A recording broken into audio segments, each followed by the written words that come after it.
Billionaire was shocked to see his mother leaning on a poor girl. What he saw left him in tears. She had $21, a thin jacket, and one choice that would change everything. On one of the coldest nights of the year, Imani Carter, a 23-year-old black woman, wandered the frozen sidewalks of Boulder, Colorado, searching for shelter after weeks of drifting without a place to call home. She had lost her mother, lost her place in school, lost the roof over her head, and lost that quiet sense of belonging that once anchored her to the world. Alone, exhausted, and cold to her very bones, she moved aimlessly down a street lined with affluence where every lit window flickered with a warmth she no longer felt part of.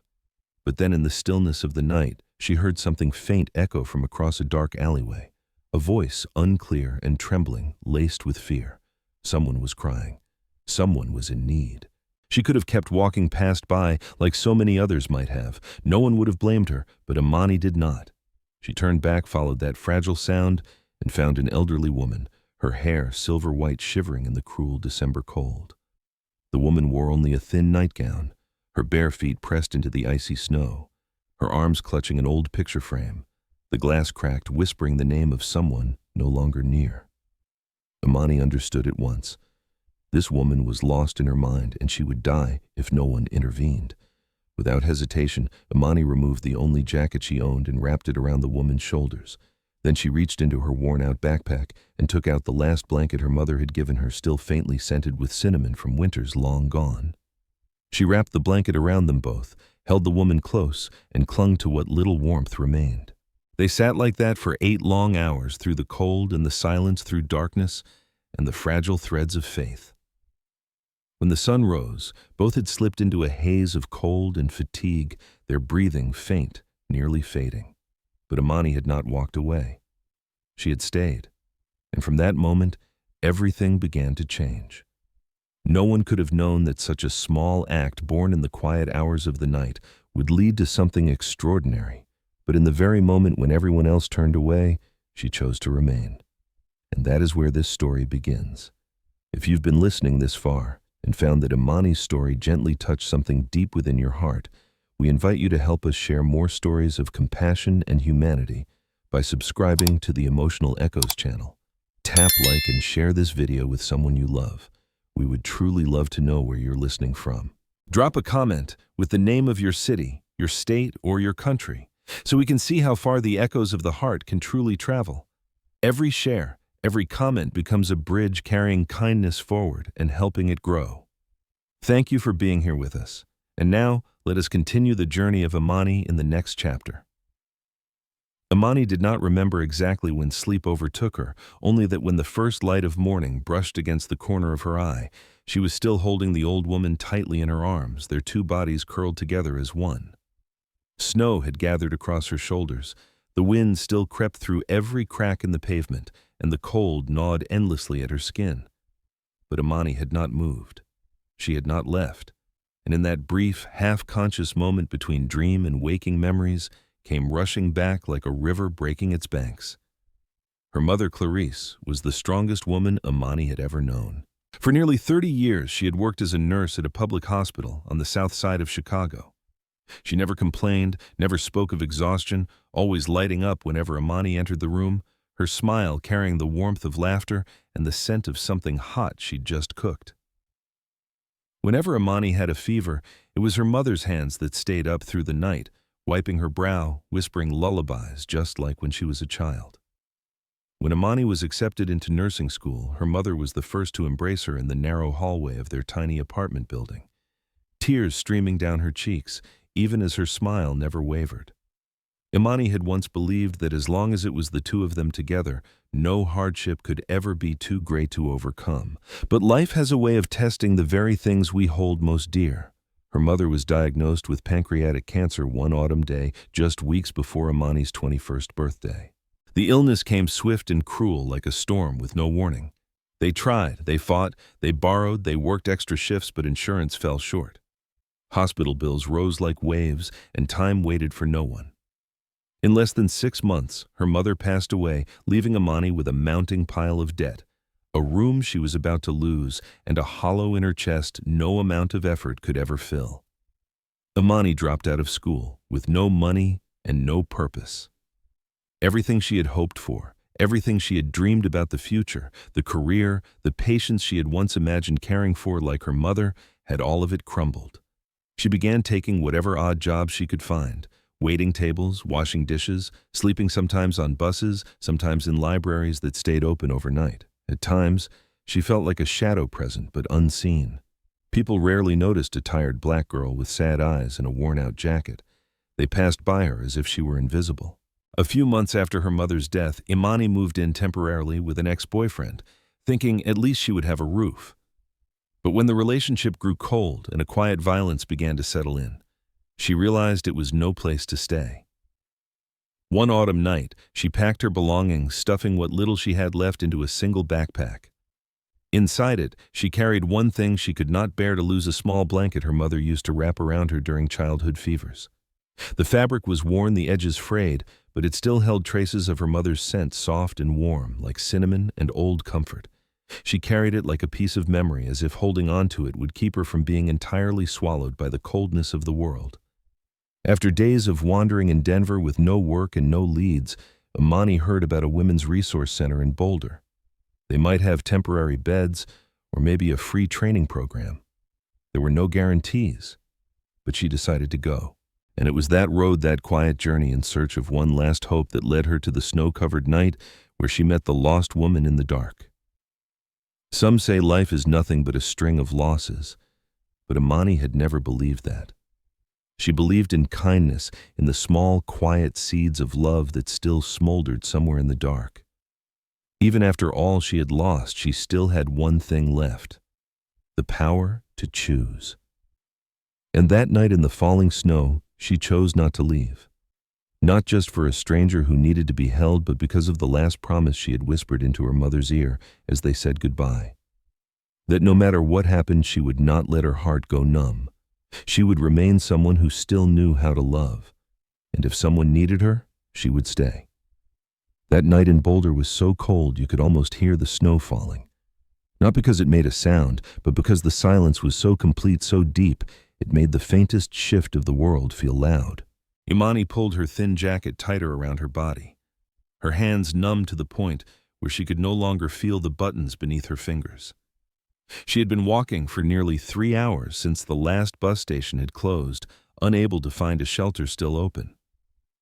Someone on the street had pointed her toward a small cafe, but it had shut its doors before dusk. Her footsteps carried her past wealthy neighborhoods, through iron fences and gates that opened by code, past windows glowing with the warm yellow light of evening. Behind those windows, she imagined the scent of baked goods, the sound of laughter, the crackle of fireplaces and thick quilts folded over legs. But out here, there was only wind snow and the quiet ache of being left behind. She knew she shouldn't linger in a place like this. A young black woman wandering through million-dollar homes was enough to draw attention from the police. It had happened before. She had once been questioned just for waiting at a bus stop in an affluent neighborhood. But tonight she no longer cared.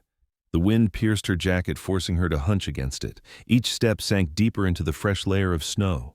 Imani thought of her mother, of the blanket in her backpack, of the promise she had whispered before the casket closed. She would not let her heart freeze, not like that winter night when her mother took her final breath. That was when she heard it. A sound so soft, so fragile, it might have been carried away by the wind. A trembling voice, hidden in the hush of falling snow and the rustling of bare branches. She stopped, lifted her head, listened. At first, she thought she imagined it, but then she heard it again. A voice, hoarse and faint, calling out a name. She turned toward the sound, walking slowly along the stone fence of a large estate. The porch light spilled just enough glow to reveal a figure seated in the snow, leaning against the wall by the gate. An elderly woman, hair tangled in silver, hands bare and shaking as she clutched a weathered photo frame.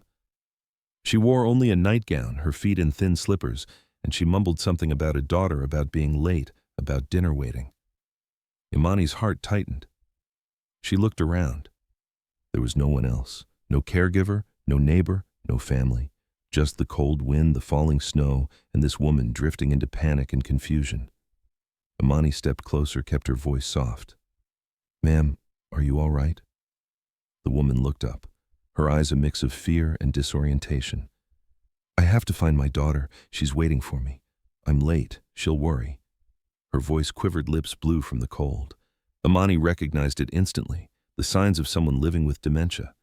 Her mother had cared for patients like this. She knew how memory loss didn't just steal the mind. It placed the body in danger. "Ma'am, what's your daughter's name?" The woman answered quietly. "Catherine. My name is Eleanor. Eleanor Whitmore. I have to go. I'm late." Imani knelt beside her, placed a hand on her shoulder, feeling the tremble through the thin cotton. She didn't have a phone.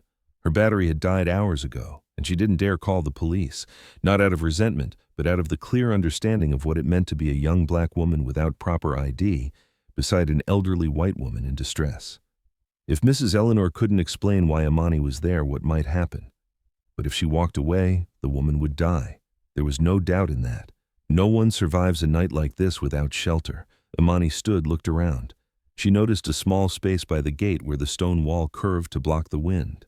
Beneath it, a vent pushed out a weak stream of warm air from the house's heating system. She gently helped Mrs. Mav. Eleanor guided her to sit, then removed her own jacket and wrapped it around the woman's thin shoulders. Mrs. Eleanor looked at her in surprise, her voice barely audible. "You'll be cold." Imani smiled, even though her lips were stiff from the chill. "I'll be fine. I've made it through colder nights." She reached into her backpack and pulled out the old blanket.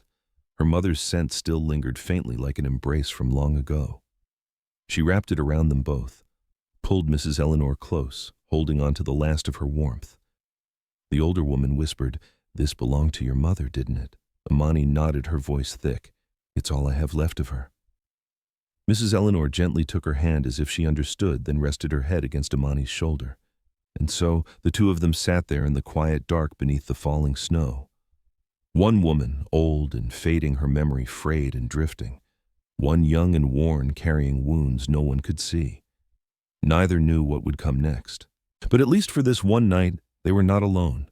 And in the freezing stillness, they had each other. Imani sat quietly beside Mrs. Eleanor, the fragile warmth between their bodies slowly draining beneath the threadbare blanket. The wind continued to howl through the trees, louder now, as if determined to lift them off the ground and scatter them into the night. She pressed herself tighter against the stone wall, trying to shield the older woman with her own thin frame. For a moment she lifted her eyes to the sky above a pitch-black dome, with no stars, no light, just a thick curtain of falling snow that blurred the world into silence. She exhaled a slow stream of white breath and looked down at the woman beside her, now barely conscious. Mrs. Eleanor's breathing had grown weaker, her eyes half-closed, lips murmuring Catherine's name again and again. Imani knew exactly what this meant. The older woman was slipping away, drifting into the deeper stages of hypothermia, where the body stops resisting and the mind seeks refuge in memories. Every minute that passed pulled life further from both of them. Imani thought of leaving, of trying to find help, ringing a doorbell somewhere nearby, or risking the walk back toward the center of town. But if she left even for just a few minutes, Mrs. Eleanor might not be breathing when she returned, and if she was stopped by police or couldn't make it back in time, it would all be over. But if she stayed, they both might not survive the night. The choice was clear, brutal, and pressing. And then in the quiet corners of her mind, she heard her mother's voice, soft but firm. "You can't save the whole world, baby, but you can choose not to turn away from one soul." Imani looked down at the blanket still scented with her mother's warmth, still carrying the memory of a small kitchen, of gentle hands wiping sweat from her brow on feverish nights. She remembered the promise she had whispered beside the casket before it closed, that she would not let herself become bitter, that she would not lose her compassion no matter how cruel the world became. And now that promise was being tested. In a world where safety meant stepping back, where comfort was bought with silence, she knew she could not walk away. She reached out and smoothed back the tangled silver hair from Mrs. Eleanor's brow, then tightened her arms around her. Her vision blurred, not from the snow, but from tears. She whispered, "You're not alone. I'm here. I'm not going anywhere. You won't face this night by yourself. No one should have to die alone." She began to talk softly and steadily, telling stories. She spoke of her mother, of their small apartment in Chicago, of nights when they lay in bed listening to the radio and splitting the last pack of noodles. She told her about the first day of nursing school, The nerves, the dreams, the feeling of stepping into something bigger than herself. She spoke not because she believed Mrs. Eleanor could hear her, but because silence was terrifying. Silence could devour you. Now and then the older woman stirred, gave a small nod, or muttered something indecipherable. Catherine's name rising and falling like a drifting thought, then vanished again. Imani saw a faint light in the distance. Then it disappeared. Maybe it was a passing car. Maybe it was someone sleeping behind thick windows, unaware that two lives were trembling at the edge of loss just outside their gate. Time warped in the cold. A single minute stretched like an hour. Every gust of wind brought a fresh shudder, every small movement from Mrs. B. Eleanor made Imani's heart race, afraid it might be her final breath. The cold had begun to reach deep into her own chest, slowing her heartbeat, tightening her lungs. She recognized the signs. She too was slipping, but she kept holding on, arms wrapped around the older woman, refusing to let go. Her eyelids grew heavy, and more than once they closed, forcing her to shake herself awake. She whispered, "Don't sleep, don't give in," because if she gave up, there would be no one left to hold the warmth for Mrs. Eleanor. And then, just as her vision started to blur again, she heard it. A voice, faint and wavering, drifting like smoke. "Sweetheart, you must be so cold." Imani smiled, though her lips were cracked and bleeding. "I'm okay. You matter more." The older woman reached for her hand, and for the first time in hours, her eyes seemed to focus. "You're a good girl," she said. "Your mother must be so proud of you." Imani didn't speak. She simply nodded and held her hand tighter. And in that moment, in the heart of a snowstorm, in a world that often seemed frozen by indifference and fear, this young woman made a choice. Not because it was expected, not because anyone would ever know, but because it was right. And that single choice, made in the darkest hour with no one watching, changed her life forever. Morning in Boulder began with a cold, pale sunlight piercing through a thick blanket of snow, casting a muted layer of white frost over every rooftop. Nicholas Whitmore stepped off the early flight from San Francisco and into the bite of Colorado's winter air. As soon as he slid into the back seat of the car, waiting for him, a message arrived from the housekeeper. His mother, Eleanor, had not been seen in the house since early that morning. At first he assumed she might be in the garden, as was her daily habit, or perhaps had simply forgotten to mention a short walk around the neighborhood. But the moment the car pulled up to the gates of the estate, something in him tensed. The walkway was untouched. Thick snow lay undisturbed, with no fresh footprints leading to the door. The house stood unnervingly still. No sound of laughter, no tap of his mother's cane against the hardwood floors. He hurried inside, calling out her name. No answer. He pulled up the home's security system on his phone, scanning the camera footage from the past several hours. As he scrubbed back through the timeline, eyes fixed to the screen, he saw something he could not quite believe. A young woman, black, wearing an old coat, was slowly guiding his mother, dressed in only a nightgown and slippers, toward the edge of the property near the front gate. Together they sat down in the snow, curling into each other, and gradually faded into the darkness. Nicholas's grip tightened on the phone. He didn't know who the girl was, why she was there, or how his mother had ended up outside in the dead of night. But what he saw was clear.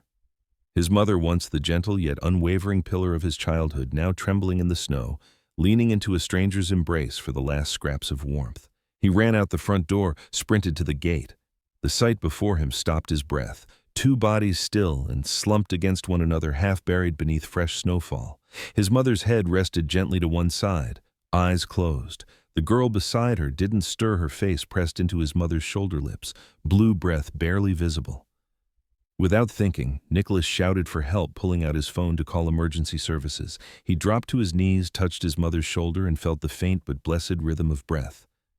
The girl was alive too, but just barely. Within 10 minutes the ambulance arrived, but those minutes stretched like eternity. Nicholas sat on a cold bench in the hospital waiting area, heart a tangle of questions and dread. Who was this girl? Why was she there? And why had she stayed through an entire night of brutal cold, holding his mother, while the rest of the world slept behind closed doors and central heating?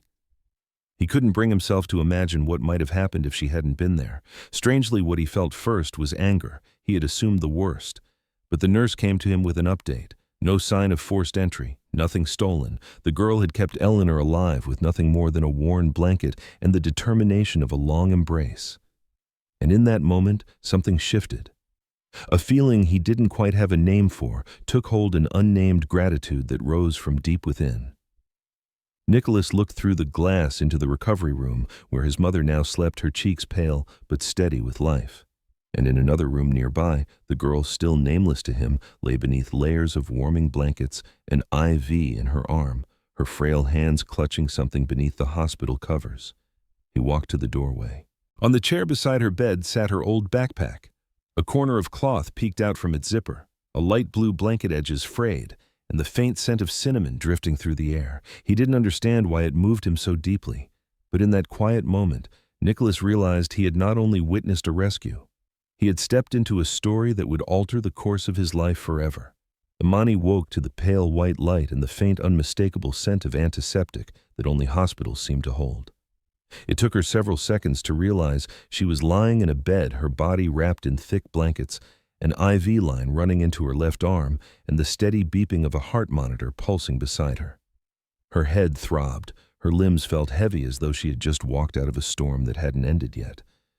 But this was no dream. And then everything came back. Mrs. Eleanor. The bone-deep cold, the blanket wrapped around the two of them, the whispers of Catherine's name in the silence of night. She sat up suddenly, a wave of dizziness sweeping through her eyes, darting around the room in search of a familiar face. Her voice, hoarse and dry, barely made it out of her throat. The old woman. Where is she? Is she all right? A nurse stepped into the room with a soft smile. Don't worry, she's okay. She's resting in the room next door. Because of you, she made it through the night. Imani let out a breath she hadn't realized she was holding, though her heart still pounded with uncertainty. She didn't remember how she had gotten here, who had found them, or if anyone truly understood what had happened out there in the snow. Then she remembered the backpack, the blanket, her mother. She started to ask about it, but just then the door opened again. A man stepped in, wearing a black coat, his neatly cut brown hair dusted with the chill from outside. His face was drawn, worn from worry and fatigue, and yet he carried with him a stillness, like the air in the room had shifted with his presence. She didn't know who he was, but his eyes settled on her with something hesitant, a mixture of gratitude and guarded confusion. Hello, I'm Nicholas Whitmore. I'm Eleanor's son. Imani gave a slight nod, her body still sluggish. I'm the one who found you two this morning by the gate. Nicholas paused, his eyes meeting hers without pressure. Just quiet honesty. You saved my mother. The words hung in the air, as though no one had dared speak them aloud until now. Imani shook her head gently, her voice scratchy. I'm not sure I did much. I just couldn't leave her there. Nicholas sat in the chair beside her bed, keeping a respectful distance. He looked at her closely now, taking in the exhaustion etched into her face, the cracked lips, the shadows beneath her eyes. You know, you could have died out there. You didn't know my mother. You had no reason to stay. Imani offered a faint smile, her gaze unwavering. That's true. I didn't have a reason except one. No one deserves to die alone on a cold night. I lost my mother in a winter like that. I know what that feels like.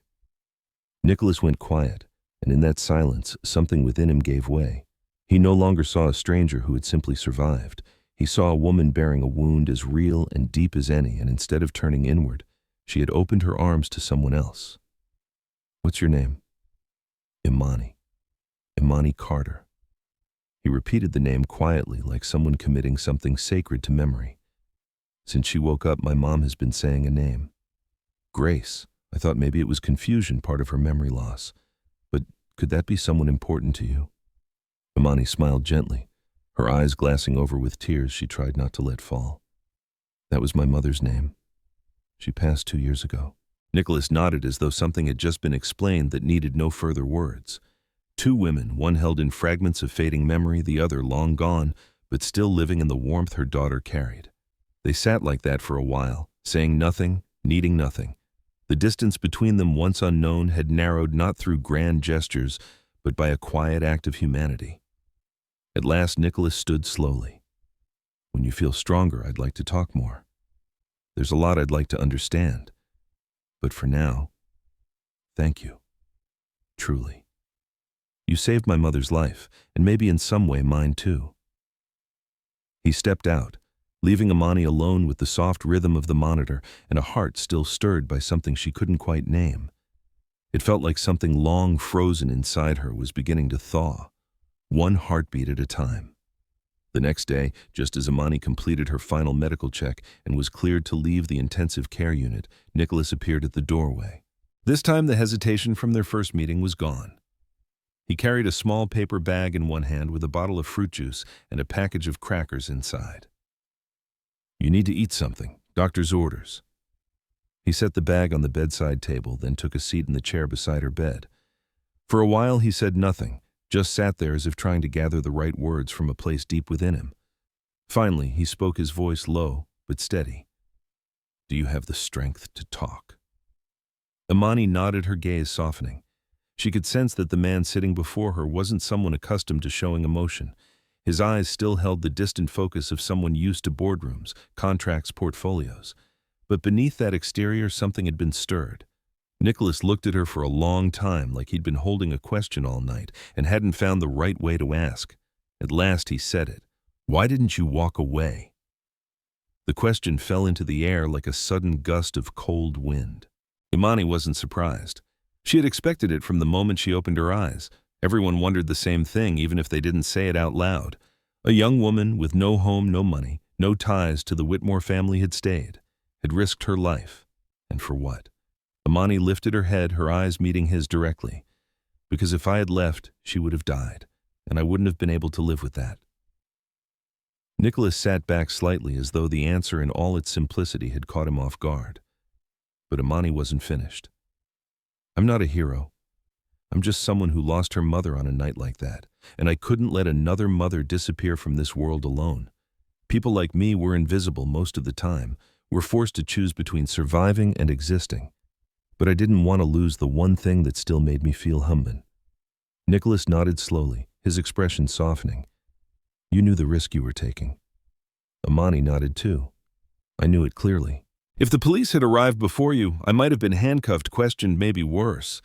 I knew all of that, but I stayed anyway." Nicholas turned his eyes briefly toward the floor, then back to her. "I grew up in that house, thick walls, state-of-the-art security, a world built to keep everything out, and yet all those years I've never done what you did that night. I never stayed." Imani remained silent. She didn't need to say anything. His words weren't searching for comfort, only truth. He stood then, moving toward the window, where pale winter sunlight touched the white tile floor. "I used to think kindness was a luxury, a beautiful idea, but not practical. But you made me reconsider." Imani looked up at him, and for the first time she saw a trace of vulnerability on the face that had seemed so composed. Nicholas turned back, and there was a new light in his eyes. "Maybe when my mother called you Grace, it wasn't a mistake. Maybe it was because you gave her something she hadn't felt in a long time." Grace. Imani smiled, not out of pride, but because she understood now that sometimes the most sincere gratitude came from hearts unaccustomed to showing it. "I didn't save her alone. I just did what my mother would have done." Nicholas stepped closer again and sat down. "If there's anything I can do to repay that, anything at all, just say the word." Imani shook her head gently. "I don't need anything. I just hope she gets well soon. And if you really want to repay it, be with her. Talk to her. Listen, don't let her get lost again in any sense of the word." Nicholas looked at her, not as a man used to control, but as a son trying to relearn what it means to be one. And in that moment, they were no longer two strangers from opposite ends of the world. They were two people who had known loss, who had known fear, and who had once longed for someone to stay. And this time they had found each other at the crossroads where compassion chooses not to walk away, and in doing so, opens a door to an entirely new path neither of them had expected. By late afternoon, Imani was moved into a regular hospital room after her vitals finally stabilized. She sat on the clean white bed, IV still in her arm, her gaze drifting out the window where the last light of day cast a soft orange hue over the quiet city. Her body still ached, but it was something else that left her unsteady. Not illness, but the surreal pace at which life had shifted. Just nights ago, she thought she might not survive. Now, here she was being cared for, listened to, and even thanked. It was something she had never quite learned to receive. A gentle knock broke the silence. She turned, and there, being wheeled in slowly by a nurse, was Eleanor Nicholas's mother. She wore a cream-colored robe, her silver hair neatly pinned, her face still pale, but her eyes far clearer than the night before. Nicholas followed just behind, silent but steady. Eleanor reached out her thin hands strong despite the tremble and clasped Imani's as she approached. "I told them I wasn't leaving this place until I saw you," she said, her voice faint but filled with feeling. "You were the one who stayed when no one else did." Imani lowered her eyes, unsure how to carry the weight of that gaze, one filled not with pity but something warmer, deeper. "I just did what anyone should have done." But Eleanor shook her head gently. "No. You did what very few would have the courage to do. You gave me the most precious thing that night. Not the blanket, not the warmth, but your presence, your hand, your courage." Nicholas stood near the window, eyes fixed on his mother, then turned toward Imani. "She's been asking for you since the moment she woke up. She keeps asking if you've eaten, if you're resting, if someone's looking after you." Imani smiled, and for the first time in days, she felt something melt inside her, a warmth that reached deeper than just skin. "I'm okay now, really." Eleanor held her hand for a moment longer, then tilted her head, voice softer than before. "So after the hospital, where will you go?" The question stilled the room. Imani glanced out the window, then down at her hands. "I haven't really thought about it. Maybe back to the shelter if there's still a bed. Maybe somewhere for a few nights." Nicholas stepped closer, no longer keeping the emotional distance he once held like armor. "That's not necessary. My mother has a guest room. Warm bed, fireplace, a view of the mountains. If you're willing, stay there until you've fully recovered." Imani opened her mouth to decline, instinctively, the reflex of someone used to being turned away, not invited in.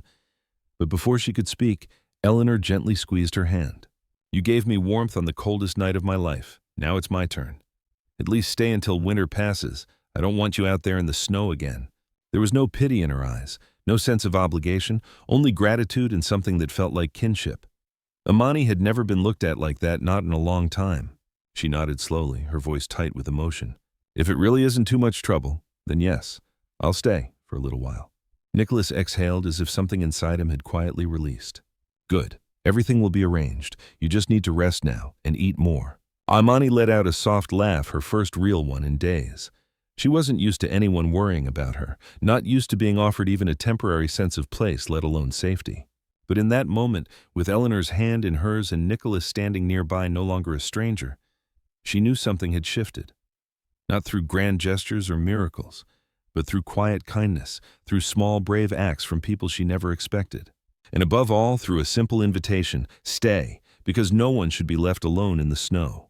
The guest house stood apart from the Whitmore estate, separated by a row of towering pines and a snow-covered path of stone. It was a modest two-story cabin, its brown shingled roof dusted in white, with a wooden porch that looked out across a breathtaking sweep of snow-capped mountains in the distance. On the day Imani was discharged from the hospital, Nicholas brought her there himself. He didn't say much, but he quietly walked her through the space, showing her how to adjust the heat where the electric stove was, how to run the hot water in the bath. When she stepped inside into the soft hush of pine wood and stillness, Imani felt something she hadn't felt in a long time. Safety, warmth, and maybe, though she didn't dare name it yet, a fragile sense of belonging. Each morning she woke before the light had fully crept across the sky, sitting by the window with a cup of hot ginger tea delivered by a housemaid at Eleanor's request. She would watch the sun stretch slowly over the rooftops and snowy trees. In the afternoon, she crossed the path back to the main house to visit Eleanor, sometimes reading aloud to her, sometimes just sitting in shared silence. No one hurried her, no one judged. She was allowed simply to be, a luxury she had never dared to believe could exist for someone like her. A week after Imani had moved in, Eleanor asked if she might join them for dinner. Not in the hospital room, but at the family table. When Imani arrived, Nicholas was already seated, dressed casually in a soft shirt, pouring wine for his mother. That night's meal was cream of mushroom soup with toasted bread. Simple, but for Imani it was something sacred. A dining table had always been a place for people who belonged, who had a home, who had someone waiting for them to return. At first she felt unsure, holding her spoon like someone relearning an old language. But Eleanor said nothing, only offered her a warm smile, and Nicholas, with an ease that surprised her, steered the conversation toward the migratory birds she had once mentioned in the hospital, the ones that traveled from Africa to Colorado each winter. Gradually, the dinners became a quiet routine. Imani began to laugh more. Eleanor shared stories about Nicholas's childhood, about the time he broke his arm learning to ski, about the piano he never learned to play beyond 3 months. Imani listened amused and curious. The man she had once seen as distant and impenetrable turned out to have once been a dreamy boy who skipped homework to chase butterflies. She didn't know exactly when the shift occurred. Perhaps it was the day Nicholas brought her an old book on African American history after hearing her say she wanted to study again. Maybe it was when Eleanor gave her a hand-knitted brown scarf, telling her she had made it in her youth, and now wanted Imani to have it. Or maybe it was the early mornings when someone would leave a warm basket of bread at the guest house door, sometimes with a handwritten note, "Cold today, don't forget your scarf." None of it was grand, none of it loud, but each act, quiet and consistent, slowly stitched something back together in her, a trust worn thin by too many winters spent alone. One afternoon, as Imani was folding her old blanket, the same one she had wrapped around Eleanor that night, the older woman appeared at the door unannounced. She sat on the sofa, ran her fingers gently along the edge of the frayed fabric, and looked up. "You know, I thought I'd lived long enough not to be surprised by anything anymore. But you reminded me that true kindness doesn't need a reason, and sometimes all a person needs to keep going is to feel seen." Imani said nothing for a moment, then answered softly, "I used to think I was just a shadow, but that night you made me feel like I still existed." Eleanor's eyes welled with tears. "No, sweetheart, you're the one who made me exist that night, and now if you don't mind, I'd like to call you family. No obligation, no expectations, just so you know this door will always be open to you." Imani didn't speak right away. She simply leaned her head gently on Eleanor's shoulder, listening to the wind rustling through the pines outside the window, carrying the cold of winter, yes, but something softer too. For the first time in her life, she was not a guest asking for shelter. She was someone being welcomed. A family, it turned out, didn't need shared blood, only a shared decision to hold on to each other in moments that might have otherwise slipped away. And so, a family began.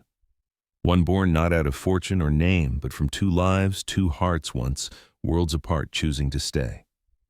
Imani gradually adjusted to the quiet rhythm of life in the snow-covered house, a space bathed in soft light and silence, where each morning began with the hush of wind weaving through pine branches, and every night closed in the kind of stillness that held no threat of sirens or shadows behind glass. But what surprised her most wasn't the peace. It was how Nicholas began to enter her days, not suddenly, not insistently, but like falling snow. Quiet, gentle, and steady. At first, they didn't speak much. Their dinners were quiet affairs filled with the subtle clinking of utensils and the steady crackle of the fireplace. Yet somehow the silence between them didn't feel hollow.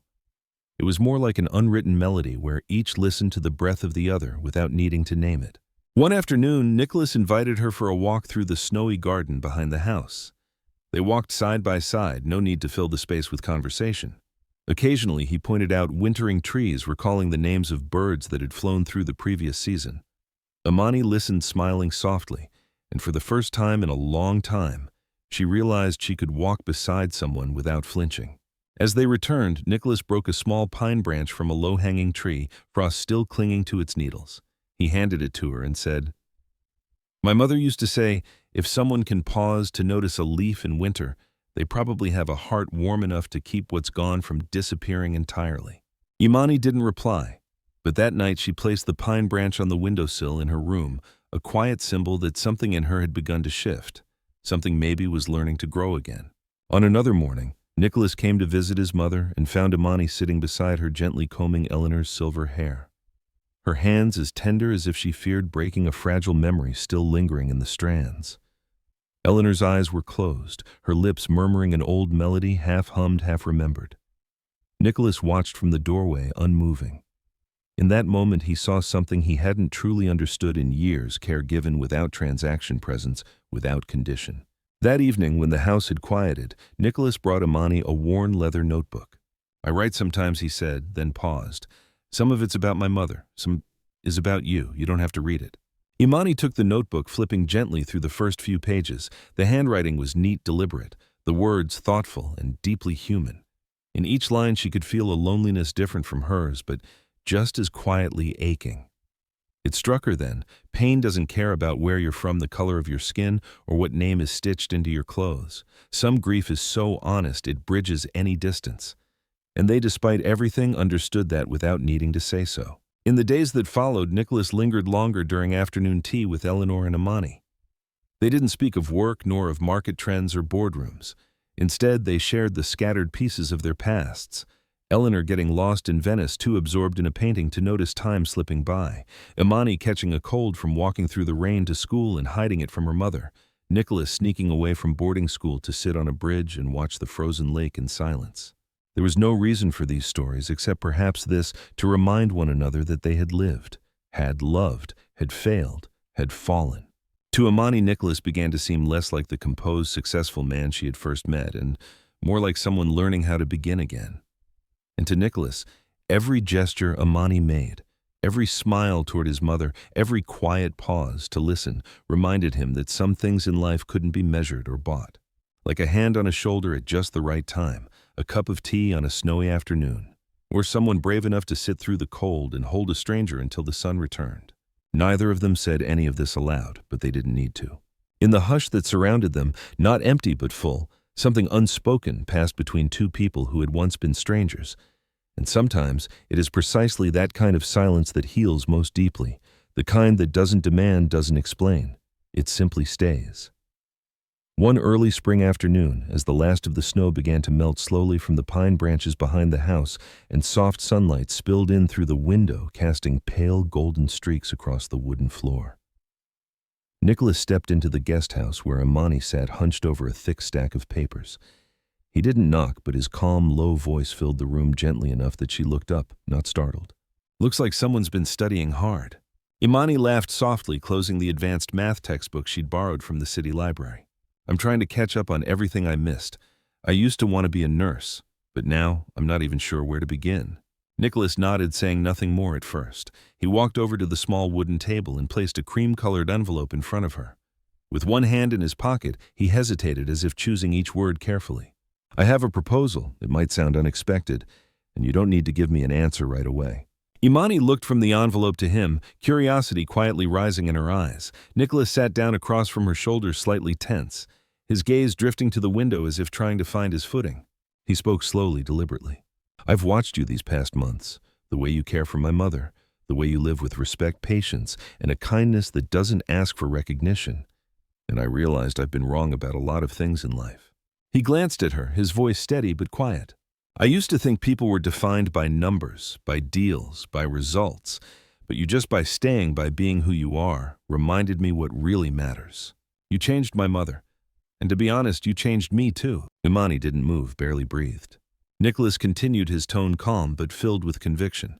"I'm about to start a new project, not a business, not an expansion, but a foundation. A fund to support young people who've lived through what you've lived. Those who've slept under strange roofs, whose entire lives fit into a backpack. The ones the world forgot.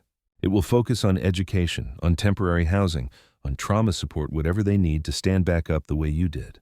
He paused, then met her eyes fully for the first time. "And I want you to work with me, not as a beneficiary, not as an employee, but as a partner. Someone with a real story, real experience, a heart warm enough to guide those still trying to find their way." Imani stared at the envelope on the table. Her fingers trembled slightly. Nicholas spoke gently. "Inside is a detailed proposal. The budget, the timeline, and the role I hope you'll consider taking. You don't have to decide now. I just want you to know, if you're willing, there's a place in this world waiting for you. A place where you can make a difference." The room was quiet for a long time. Imani picked up the envelope, holding it as though it were something fragile, something sacred. She had never imagined a moment like this. For years, her life had been about survival. Now someone was offering her a chance to live with purpose. "I'm not sure I'm qualified," she whispered. "I don't have a degree, no experience, just scars." Nicholas smiled, the first open, unguarded smile he'd shown all day. "That's exactly why I need you. The things you see as disadvantages to me, they're the most valuable part. Those kids don't need another lecture. They need someone who knows what it's like to sleep on a bus, to be invisible. And you know." Imani lowered her head, her eyes stinging. No words came, only one small sentence, fragile as breath. "I'll think about it, but thank you. Thank you for seeing me." Nicholas stood, gave her space, and moved toward the door. But just before stepping out, he turned back, his voice quieter than before, but carrying something that would stay with her forever. "You didn't just save my mother that night. You saved the part of me that I thought I'd lost. If you say yes, we begin something new. Not repayment, but a new definition of hope written by your story." When the door clicked shut, Imani sat alone in the fading light, the envelope resting beneath her fingers like a soft echo of something once impossible. She didn't know yet what she would choose, but for the first time in years she believed she had the right to choose. And sometimes that alone, the right to choose, is powerful enough to change the world. For many nights after Nicholas made his offer, Imani didn't give an answer. She didn't even open the envelope he'd left on her table. Instead, she spent her days more quietly lingering beside Eleanor, listening to the fragments of memory the older woman offered up during her lucid hours. Sometimes it was about Nicholas as a boy, hiding behind curtains during hide-and-seek, sneaking spoonfuls of strawberry preserves from the kitchen. Other times it was about a husband, long-gone summer trips through Italy, or evenings spent reading side by side in silence. Eleanor could no longer string time together in any clear order, but in the patchwork of recollections, Imani saw something unmistakably whole. The heart of a mother, still beating with love even when memory had faded. One afternoon, when the white plum blossoms had begun to bloom in the back garden, Imani walked into Eleanor's room and found her sitting upright at a small writing desk holding an old notebook in her hands. She motioned for Imani to come closer, her cloudy eyes warm as always. "Imani," she said, her voice slower but more focused than usual. "I've kept this for a long time, but it's time to give it to you." She placed the notebook in Imani's hands. Its leather cover was worn at the edges, the faint title etched in soft fading ink, "Basic Nursing." And below, in delicate handwriting, was a line written in pale blue ink, "Notes for those who wish to care with the heart." Imani opened the book and her breath caught. Inside weren't just lessons, though. There were pages on wound care stroke signs, emergency protocols. But beside nearly every medical instruction was a note in softer ink, often more personal than clinical. Sometimes the most important thing is not the medicine but a hand to hold during pain. A warm cup of water, a thick blanket, a kind voice. These save lives more than machines ever will. Each page felt like a window into Eleanor's life, not as a patient, not as a woman losing memory, but as someone who had spent her years loving others through care. Near the end, a folded paper was tucked between the last two pages. It was written in Eleanor's shaky, unmistakable hand. "To the girl God sent to me when I was most lost. I no longer remember much, but I know you stayed. In the night of snow and silence, you did not walk away. I don't know how to repay that, but I believe the greatest gift one can give is the chance to live fully again. Nicholas is a good boy, though he hides his heart behind work. If he offers you a path, take it as my thank you. And this book, dear girl, is everything I've learned in a lifetime as a wife, a mother, a nurse. Not just knowledge, but how to let someone know they are seen, held, and loved." Imani folded the paper carefully, tears running silently down her cheeks. She sat beside Eleanor, held her hand, and said nothing. There was no need. The steady pulse beneath her fingers was like an old song playing once more gently in the hush of a spring afternoon. That night, Imani returned to her little room in the guest house, picked up the envelope Nicholas had left, and opened it at last. She read every word, slowly, completely. The proposal wasn't just a charitable gesture. It was a full vision, a lasting foundation built with care and intention. Educational programs, transitional housing, psychological support, partnerships with health organizations. And on the organizational chart, under a quiet but deliberate heading, her name appeared.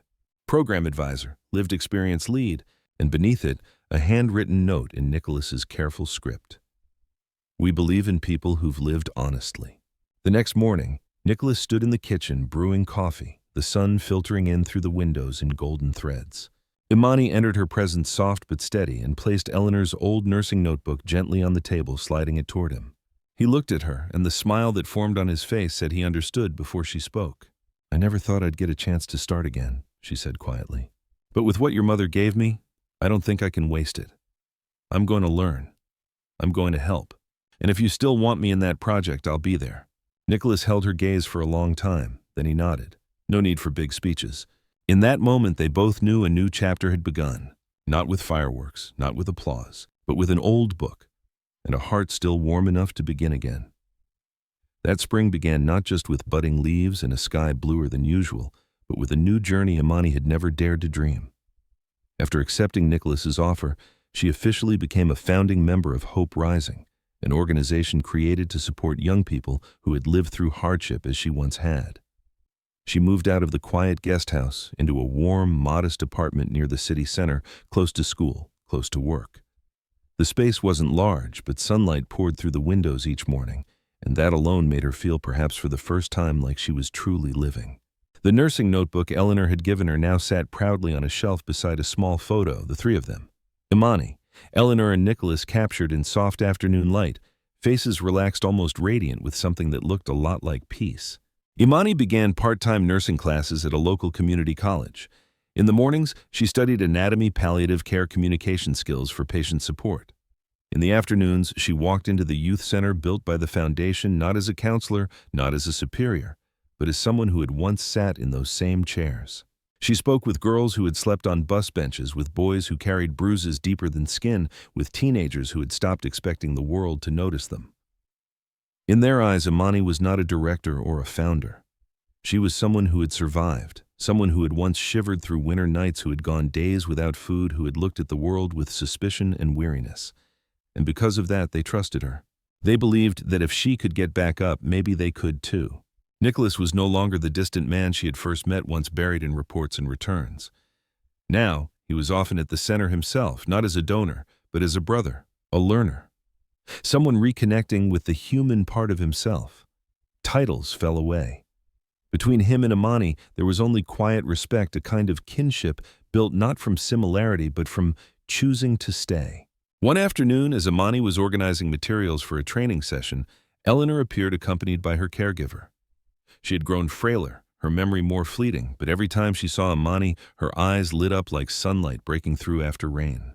That day, she placed her hand gently over Imani's and smiled with rare clarity. "You make me proud. I may not remember everything, but I remember you were there when I needed someone most. And now you're still here for those who need you.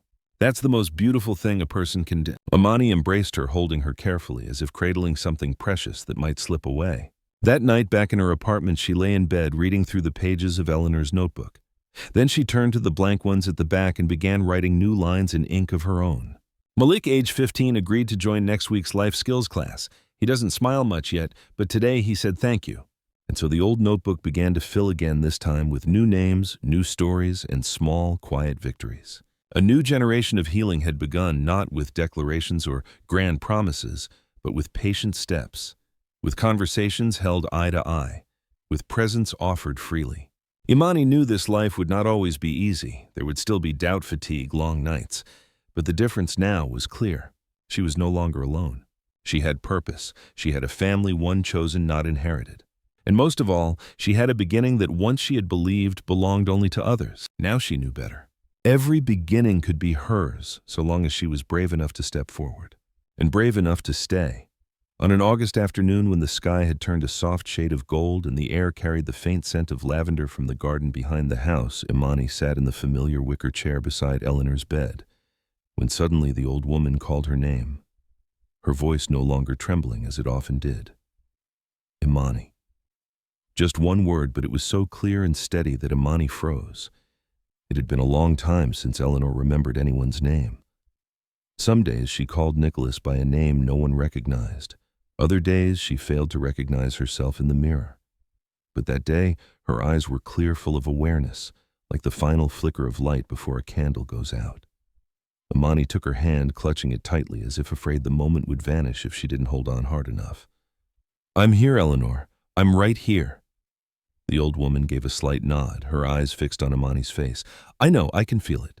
Then she turned toward the window where sunlight spilled softly through the sheer white curtain.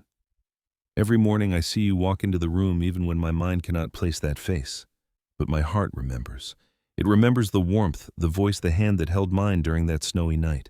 You didn't leave. You stayed." Imani felt her throat tighten. She had thought Eleanor had long forgotten that fateful night, but it turned out a mother's heart never does. Eleanor looked back at her, and in her eyes shimmered tears that had not yet fallen. "Thank you, not just for saving me, but for saving Nicholas. You don't know it, but you made him stop and truly look. His heart had been shut for so long, running from the things that mattered most. But you made him pause, made him see his mother again, made him see himself. And because of you, he found his way back to family." Imani opened her mouth to speak, but Eleanor gently raised a hand, signaling for silence. She reached beneath her pillow and pulled out a small, worn paper bundle tied with a faded blue ribbon. "I want you to have this."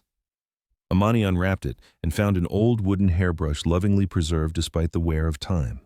It belonged to my mother. She brushed my hair with it every night even after I was grown, and later I used it to brush Nicholas's hair when he was a child. Now there's no one left for me to brush, but I want you to keep it.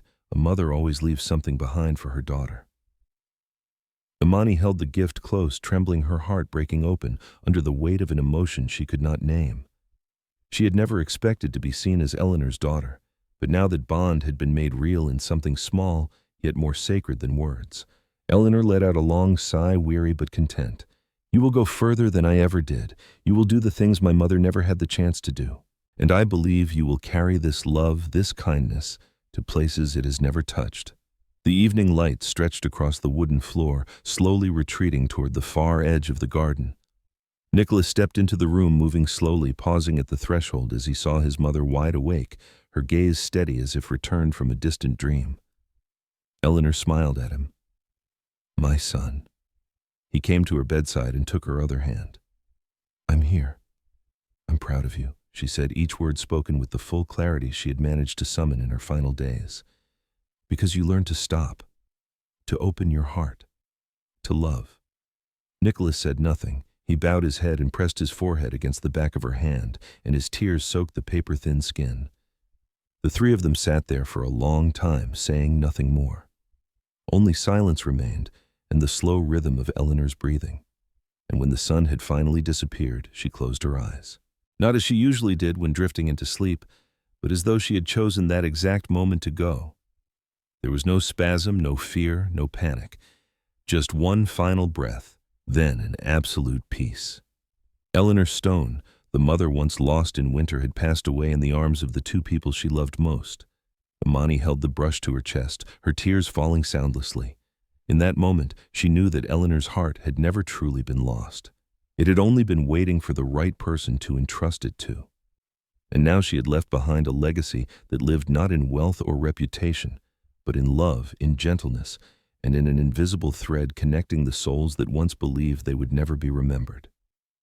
A few days after Eleanor passed, the old house on the hill seemed to fall into a silence deeper than any it had known before. The wind still moved through the rows of pine trees out front as it always had. The sun still rose and fell with its patient rhythm. But in every small corner of the home, her absence changed the feel of things. Nicholas moved through the rooms quietly, his gaze often lingering on the chair where his mother used to sit, the one where she would look out at the garden and softly hum melodies from a time long gone. Imani kept herself busy tending to every vase of flowers, every tablecloth edge, as if by caring for these little details she might preserve a fragment of warmth left behind by the woman she had come to love like her own flesh and blood. Eleanor's memorial was held in the garden behind the house, a place she had always cherished. The sky was clear, and a gentle sunlight lay across rows of white chrysanthemums arranged in the shape of a heart. There was no noisy crowd, no grand display of ceremony, just a quiet afternoon gathering of those whom Eleanor had touched with her quiet kindness. Nicholas was the first to speak.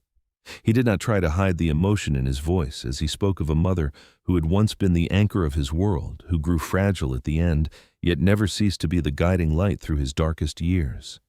He spoke of memories he thought he had forgotten, moments when she taught him how to tie his shoelaces, told him stories at the foot of the stairs, stayed up all night beside him when he had a fever as a child.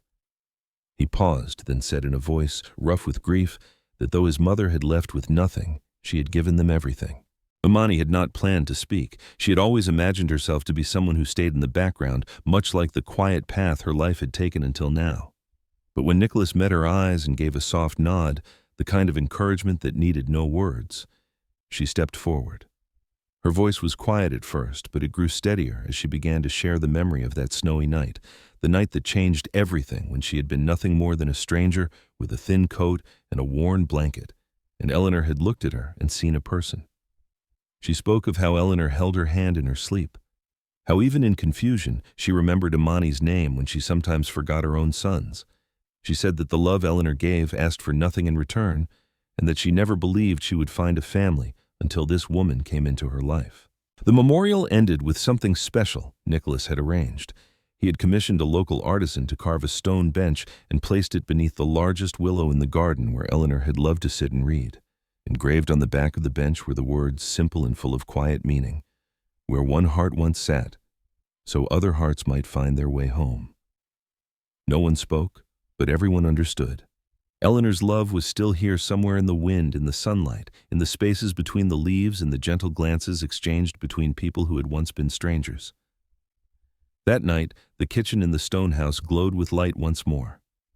Imani stood at the stove and Nicholas moved quietly beside her, setting the table. They worked in silence, not out of grief, but with a calmness that made it feel like the most natural thing in the world. The vegetable soup Eleanor had always loved simmered gently on the stove, its scent filling the air with memories of warm meals and the quiet joy of shared evenings. When they finally sat down to eat, no one spoke of sorrow anymore. What lingered was gratitude and a reverence for what had been. After dinner, Imani stepped out into the garden and made her way to the stone bench. She sat down, resting her hand lightly on its back where the words were still warm from the day's sun. "Thank you, Mama," she whispered, needing no more than that. Everything that had needed to be said had already been spoken in glances and presence, in the steady beat of a heart that had learned how to stay. And so parting was no longer an ending, but a quiet farewell between two souls who had once found each other in the cold of winter. 3 years after Eleanor Stone closed her eyes for the last time in the arms of her family, the old house on the hill still lit up each evening like a silent beacon of kindness in a restless world. But beyond its stone walls, much had changed. From a girl who once sat curled on a patch of snow with $21 in her pocket, Imani Carter had stepped into an entirely new journey. No longer someone asking for shelter, she had become someone who built homes for others. After completing her nursing program with the help of a scholarship Nicholas had quietly arranged, Imani went on to study social work. She gave every spare hour to a youth outreach center serving homeless teenagers. From her own past, she knew those faces all too well. The eyes that scanned every room for a safe place to land in a world that could be cold and indifferent. Nicholas had kept his promise to his mother. Together with Imani, he established the Eleanor Stone Foundation, a nonprofit organization that offered temporary housing job training and emotional support for young people aging out of the foster system. Imani became the first director of a place they called Hearthlight Shelter, the foundation's first residence. The building, a modest 3-story house tucked into a quiet neighborhood, and painted a soft, welcoming blue, held rooms named not by number, but by hope, trust, renewal, belonging. And just as Eleanor had once done for her, Imani learned how to listen without demanding answers, how to sit beside someone in silence without trying to fix or save them, because she knew now that what people needed most before they could stand on their own was simply someone who chose not to walk away. Each night she still made her rounds, checking pillows and blankets, light bulbs and window latches in the same tender way Eleanor once had, not to offer charity, but to make sure no one under her roof ever felt like a burden.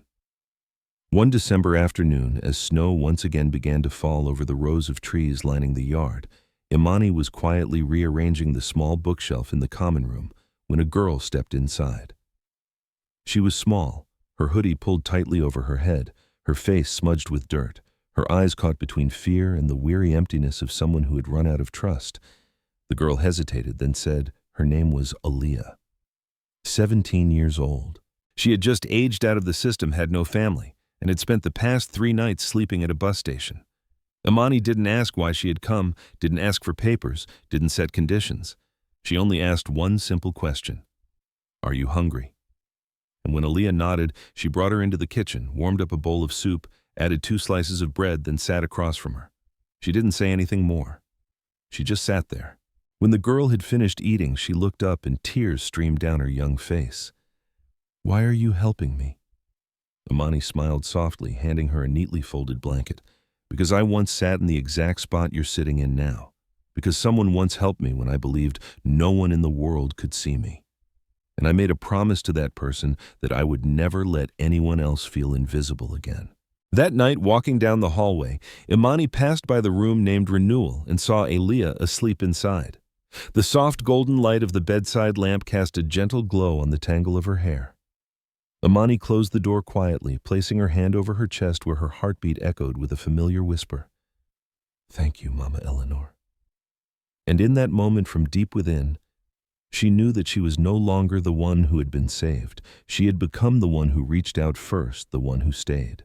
And that was how she kept her promise day by day, through every falling snow, in a world still full of cold and waiting hearts hoping to be seen.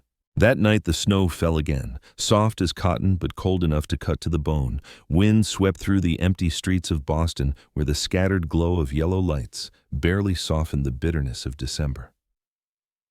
Imani Carter stepped out of Hearthlight Shelter after a long day's work, ready to head home to her small apartment, when she stopped in her tracks.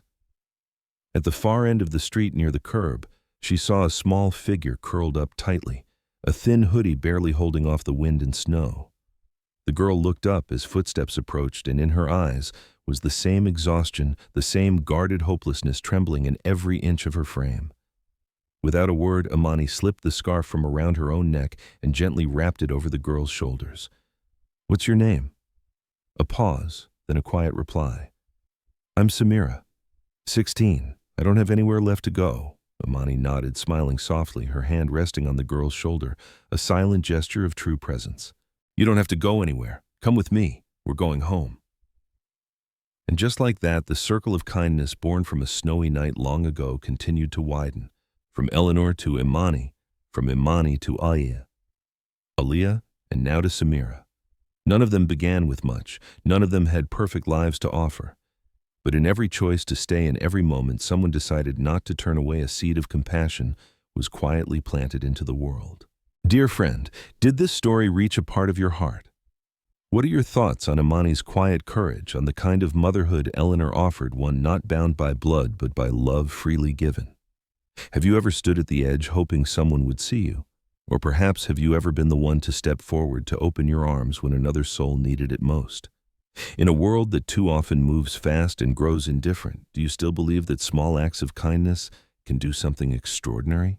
If this journey stirred something within you, we invite you to support the Emotional Echoes channel by subscribing, liking, and sharing this video with those you care about.